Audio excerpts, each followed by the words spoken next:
Howdy everyone, be Voltage.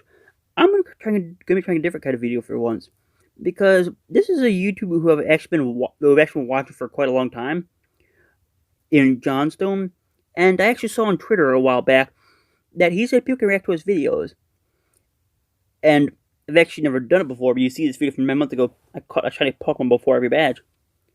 I, I think I'm gonna react to some of his videos. See what they do. So let's go. This one is actually gonna be. I give a shiny to every NPC in Pokemon Legends Arceus. There are approximately. You can give a shiny. You can give a rock type to one person to help the fields. You must give a fighting type to help the fields out. You also need to give a Geodude to a lady.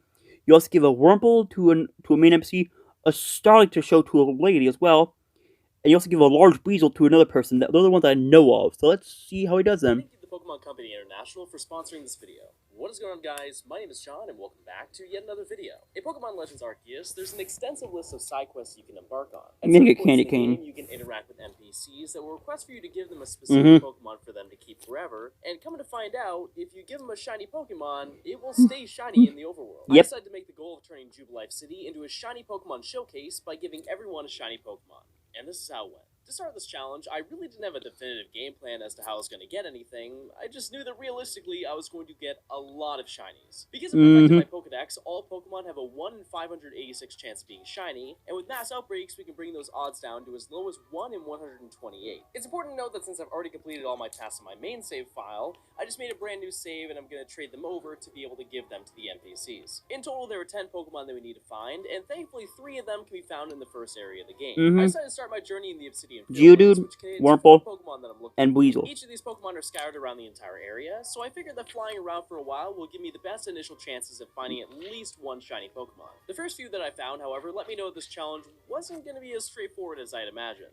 Also, just as a side note, this is what my voice sounds like when I'm sick. It's definitely something. Fun. Oh, wow. Oh my goodness! That's crazy. That's an Alpha Graveler. It sucks because I don't need that, but like that's crazy. That's so sick. That's so cool. That is pretty bad. Geodude is one of the required NPC Pokemon for this challenge, so this was a little bit disappointing. But finding an Alpha as my first shiny is pretty insane. Yeah, that's pretty good looking. Hours later, I found something even better. That's the Alakazam. That's the Alpha Alakazam, and it's shiny. I have no voice, so this is. I'm using all of my voice now. Oh my. Alright, well that's a start to the challenge. This is without a doubt my #1 dream Alpha to play this game, and considering that I played this game for well over 500 hours and flown over this area hundreds of times, it was bound to happen at some point. After riding around a little bit more, I managed to find a shiny Kricketot, as well as a Luxio, but eventually I was able to find the first member of my Luxio, not bad. Oh my god. Paris. Oh, no way. There it is. That's #1. Here we go. Alright, 1 down. With Paris on the team, as well as a shiny Starly I found on the way to the Professor, I made my way back to Jubilife and traded it to the other game, and immediately worked on my first request. I decided to name every shiny that I found, and this one is named Gallerina. I just looked on Google for mushrooms that could kill you. Generally speaking, the requests themselves are pretty easy. For this one, you have to go to Laventon's chalkboard and accept the request. However, technically, we don't have the right Pokemon. If we talk to Moral in his house, he requests for us to give him a Parasect, which makes this arguably the easiest Pokemon to complete in this challenge, due to the fact that the entire Parasect line will complete the request. After evolving Gallerina, I handed it over to finish up this storyline. Because this only took a few hours to reach this point, I decided to continue my grind in the Obsidian Fieldlands for one of the 3 remaining Pokemon I need here. I was a little concerned that I'd get super unlucky and find another Paris, but what I found was much, much worse. Again? No. Stop. It happened twice. That is that is pretty lucky, honestly. Despite being the unluckiest shiny hunter of the day, the tides were going to quickly turn. Who's next? Yes! Shiny Geodude, nice! Another one. That's a good shiny, honestly. There we go. Hey! Is the second member that we need in this challenge. Heading into Galaxy Hall, we can meet up with Radisa, who asked for us to find her a Geodude to be a lid for a pot of pickles. At her house we can give her the shiny, and it's important to bring up that this is actually one of the few multi-part quests on this list. For some of these requests, you can follow the story of the character, and eventually the Pokemon you gave the NPC will evolve, which is especially cool for shinies since you can just walk by and watch them grow up. Although this is another one that can be checked off the list, this is the beginning of what I like to call the bait era. Now, to give full transparency, it's taken a total of 5 hours to reach this point, and considering that I've got a total of 8 shinies so far, I've been getting pretty lucky, and I think the game caught on to that. For the field lands, I have 2 more quests that need to be taken on, and I decided to hunt down the first one you get at Wurmple. The guard, named Beauregard, will stop you and request that you give him a Wurmple, so he can learn about how it evolves. There's really a tutorial for completing a task in this game, and even with a shiny, this shouldn't be too hard to find considering how abundant Wurmple are. Because I already knew this, I think I let it get to my head. I decided to expand my horizons by adding the Crimson Mirelands to my search area list to potentially find another quest, and the results were not what I had in mind. Is that another shiny? Did I mishear? Oh, it is. Oh, it's so close. No, it's so close to what I actually need. Unfortunately, this doesn't work the same way as the Parasite quest, but hopefully I won't have any more trouble, right? Oh, you're kidding me. That's so stupid. Right next to Alvarado too. Now I regret it. Oh. Messed up. This is cruel. This is a sick joke. No. Ooh, Geodude. It's happening. It's a good shiny. Paris again.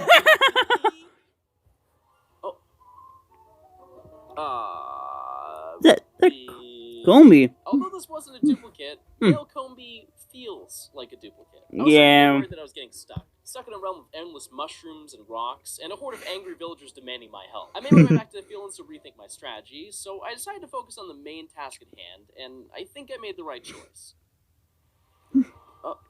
What is it? Oh, yes!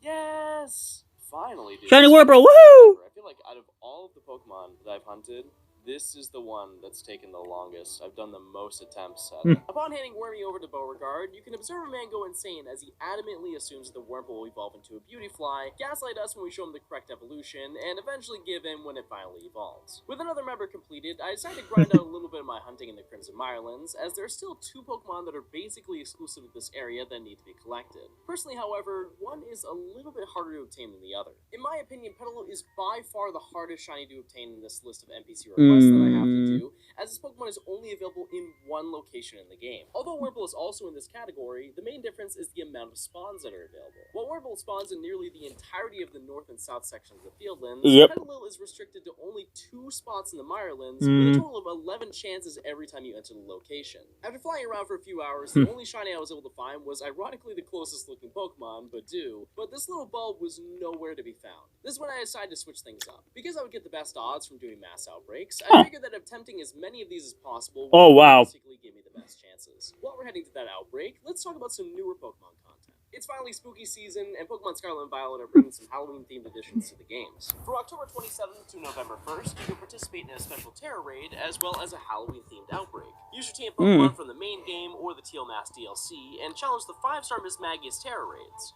Is there a shiny here? Yep, I don't know what I Nope. In addition, there'll be a special Halloween outbreak where you can encounter Mimikyu, Greavard, Phantump, and Drifloon. I'm not getting Phantump. You might even have a chance of finding a shiny. I mean, look at this little guy. Who doesn't want him? If you want to expand your Pokemon Scarlet and Violet experience, you can get a copy of the newest DLC, The Hidden Treasure of Area Zero Part 1, and take on the storyline of the Teal Mask and learn more about the land of Kitakami and the history along with it. I had a ton of fun playing through it, and there are a bunch of cool little secrets and Pokemon to find, so I definitely recommend giving it a shot. Maybe you'll see me online and we'll be able to take on a Terror Raid battle together. Look at this. Francesca was built to battle. There are a lot more special Terror Raid events happening this year, so make sure you stay prepared for whatever high-level Pokemon is waiting to be challenged. You had trouble with Mewtwo last month, don't lie to me. It wasn't just me. Oh, there it is! Please don't run for me. You can learn more about these Halloween events. Oh, you better stop it from running. With the link at the top of the description. Thank you again to the Pokemon Company International for sponsoring this video, and let's trade this Pokemon in. Out of all the shinies I've collected so far, this is probably the most underwhelming one compared to its normal form, and although this is the first time I found the shiny, it's better off in someone else's hands. Back in the city, we can accept the request for the search for bitter leaves, where Shannon is looking for a petalil that can be turned into medicine. That can't be right. After sacrificing a small to science, I was ready to move on. At this point, I was getting kind of bored going around the same areas, so I added the Cobalt Coastlands to my search locations, which is where things started to get interesting. If you didn't know, the Cobalt Coastlands contains the most Pokemon out of any location in the game, a lot of water types. and that's mostly because of all the tiny little Pokemon that reside in the waters. I was still trying to search in the Crimson Mirelands for one more member, and there were a few neat finds. In the first hour, I managed to find another male Combee, a Stantler, and Staravia, but there was something I found that was a little bit more rare than all of these. Oh! That's an Alpha Empoleon. I have been getting so lucky. That is so crazy. That's pretty intimidating to face off against. That is absolutely absurd. I'd just like to note that during the 400-ish hours that it took to perfect my entire Pokedex, I caught a whopping 2 Alpha Shinies. 2. Although this is pretty neat, I eventually jumped into yet another long grind in this challenge. Hey, Weasel! Okay, this is huge. Hey, Vortex! This is the one I need. Alright. It needs to be big. This could be the hardest one in the entire game. If you know anything about the quests in this game, the Weasel Guard is arguably one of the most famous, and it's not for a good reason. Earlier I said that Petalil was the hardest Pokemon to get, and that wasn't entirely true. The quest for turning into Weasel is by far the most tedious, as no ordinary Weasel will do. Only the top percentage of water weasels. The guard mentioned that the professor told him that Pokemon come in different sizes, and he couldn't fathom one being larger than his. So we're tasked with finding a big weasel. After trying to turn it in, we're immediately rejected. In order to complete the task, you need to bring him a weasel that's at least 2'8", and mine was about as short as they come. As you can imagine, having one that tall is near the highest range possible, as regular weasel's height maxes at 2'9". So finding one taller than this behemoth is going to be a challenge.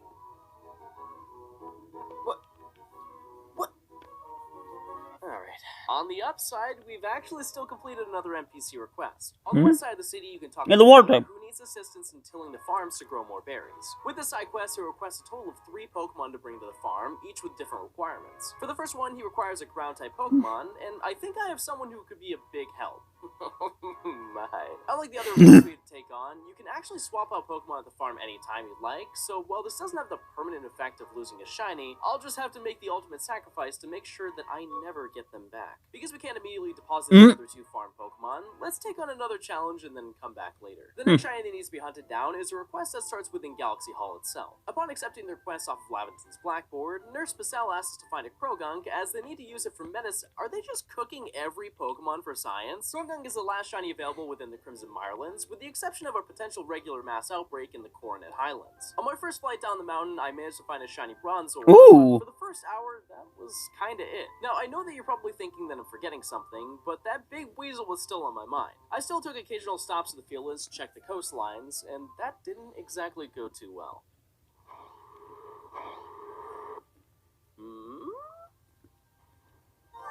Oh no! No! Sure. Shiny Abra! Wait, huh? Wait, no, I have business, Cricketot. No. You do not leave me, sight. Back in the Crimson Mirelands, I managed to find a shiny Scroopy. Ooh! I had a huge find. Krogunk pretty much only spawns in the southern swamp area of the map, and it's basically the only thing in the area, so the odds have to be good, right? Wait. Yes! Oh! It looks so close. Oh! Yes! Finally, dude.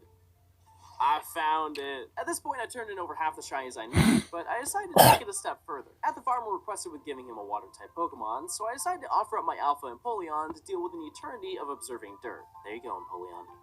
You're really doing it. Although we haven't been asked yet, the final farm request is a Pokemon that can learn the move Rock Smash. I'm not sure if this is a targeted act towards making it work, but a request is a request. For some reason, there's an absurd list of Pokemon that can learn that move through move tutors, and although I do have a pretty decent list of Pokemon that can work for that, I figured I'd leave it up to you. I decided to spend 2 hours hunting down some shinies and let you vote for the hardest working Pokemon. And this is how it went.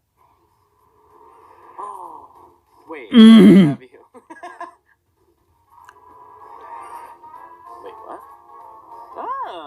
Hey, Snoover. Notice that one. Hey, Glam Meow. That's a nice shiny. What was it? What? No. Saravia. Ooh! Wow. Beautifly. That's a good find. I mean, Maltham. Another Maltham. I didn't like it that much. I don't like it. Hello, Starly. It is number 406 of the Shiny Starly collection. Artillery! I've always wanted this one to be shiny.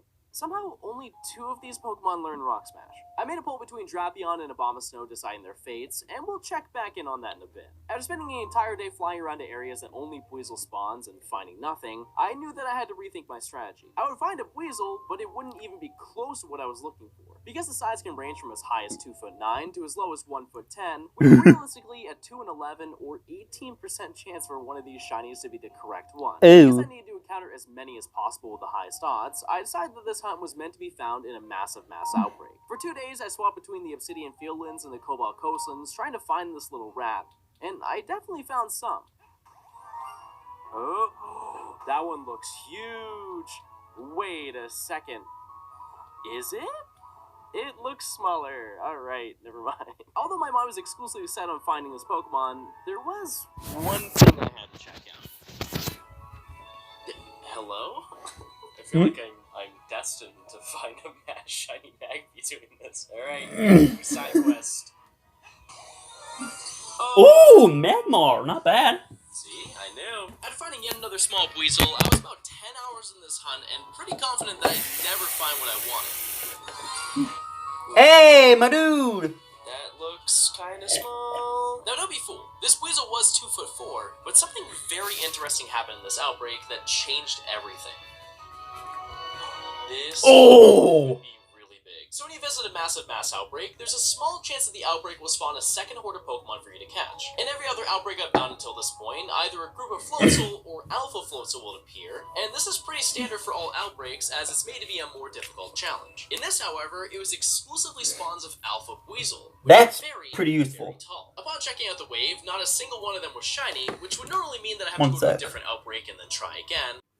At this point, it's fairly common knowledge that with the release of the Daybreak DLC, you can no longer soft reset outbreaks to get shiny Pokemon, as the Pokemon are predetermined the moment that you check in with the guard at Jubilee Village. But what if I told you that wasn't entirely true? If you happen to come across an outbreak that results in a second wave, the Pokemon that will appear will depend on how you complete the first section. By doing a combination of catching and defeating Pokemon, you can create different outcomes, which results in each of the Alpha Buizel having different stats and shiny values. This does require a bit of planning, as you have to battle and defeat multiple Pokemon at once to manipulate the spawns, but this gives us an astronomically higher chance of finding that big Buizel. With the power of this website, I'm able to keep track of all the different permutations that you can do, and fortunately, this outbreak was the best case scenario. Because the first wave of the massive outbreaks can do 8 to 10 Pokemon, the amount of permutations you can do increases the more Pokemon that you can encounter. This Buizel outbreak just happened to have 10 Pokemon, which means that there are 94 different second waves, or 564 chances to find a shiny. I think the funniest part about this is that the first encounter of this outbreak was that first shiny Buizel, so I was getting pretty desensitized to that sound, and because of the order that you have to knock out Pokemon, sometimes it took a sacrifice. Now you might be thinking, this sounds like it's way too easy of a way to get a shiny, and normally I would agree with you, but we're forgetting that when my luck is bad, it's really bad. Yeah. The majority of the Pokemon have to be knocked out in different size groups. Each attempt can take up to 5 minutes. And as much as I'd like to say that it only took me a few attempts, that would be a lie. Out of permutations and 300 encounters, I was well over odds, and I was getting a little scared that I need to find another one of these outbreaks all over again. After 5 hours of rebattling and 58 attempts, it finally showed up. Hey, there we go. We got the Alpha Buizel, baby. Right there is a big Buizel. This took me like 4 days, which is way too long. Oh gosh. After trading him over to the other game, I was able to get the card, and come to find out, out if you give him an alpha, it's a completely different dialogue. I knew this worked for the Parasect event, but this was a pretty neat surprise to experience, albeit a small part of the game, but something I've never seen before in this game. After checking back in on the poll, it was apparent that Abomasnow was built to be sent to endure a life of land development, so I gave him over to Miller, which leaves us with only one more Pokemon to be found. For the 10th and final request in this challenge, it actually doesn't take place in Jubilife Village. Deep within the Coordinate Highlands, we're requested to collect one of the coolest and most personally relatable Pokemon in the game, Nosepass. This big nose boulder has a research request in this game, and because I found the last member in an outbreak, I wanted to finish this challenge naturally. To my surprise, a majority of the NPC shinies I found were just from flying around, so I really wanted to challenge myself in finding that last member. I started near the summit of Mount Coronet and made my way down to see what I could find.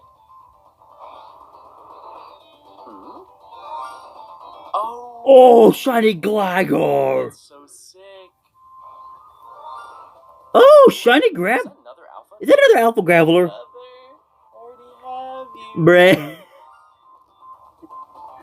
Oh, that's unreal. Back-to-back alphas. Oh. That's it.